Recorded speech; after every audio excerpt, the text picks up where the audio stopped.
My neighbor claims he's from the future. When my neighbor first moved into the house next door, I didn't pay much attention.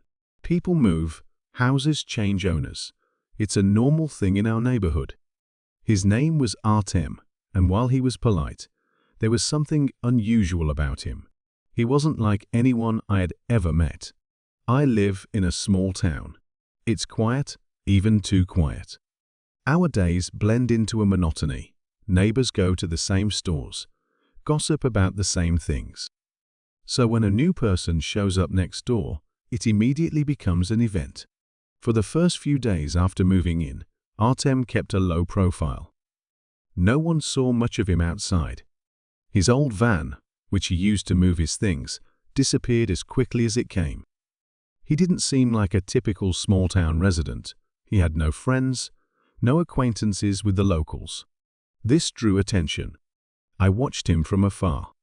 From my kitchen window, I could see his backyard, and I noticed he spent a lot of time there doing something hard to explain. He had set up strange metal structures that looked like antennas or satellite dishes.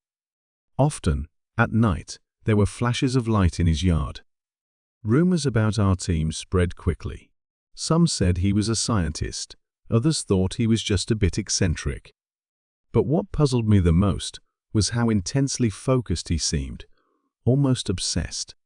I began noticing that Artem would leave his house every morning, always at the same time. He walked into the forest on the outskirts of town and didn't return until the evening. One day, I decided to follow him. The forest was dense, and I almost lost him. When I finally found him, he was standing in a clearing with a device in his hands. It looked like something from another world, a sleek black body with blinking indicators. His behavior was becoming stranger and stranger. Sometimes, when I woke up in the middle of the night, I saw bright flashes of light coming from his windows. It didn't seem like normal light. It wasn't from a lamp or a flashlight. It was too bright, too pure. For weeks, I couldn't shake the feeling that Artem was hiding something. I started noticing details that hadn't seemed important before. He never went to the store, never received mail, and his phone, if he had one, never rang.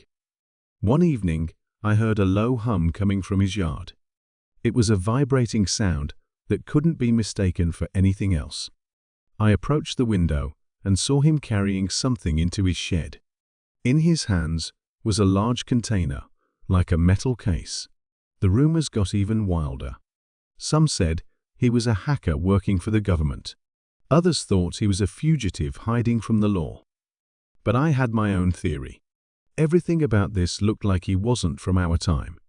The more I watched him, the more details confirmed my suspicions. For instance, his clothes. He always wore things that looked modern but slightly off. The material, the cut, it wasn't quite like anything we had.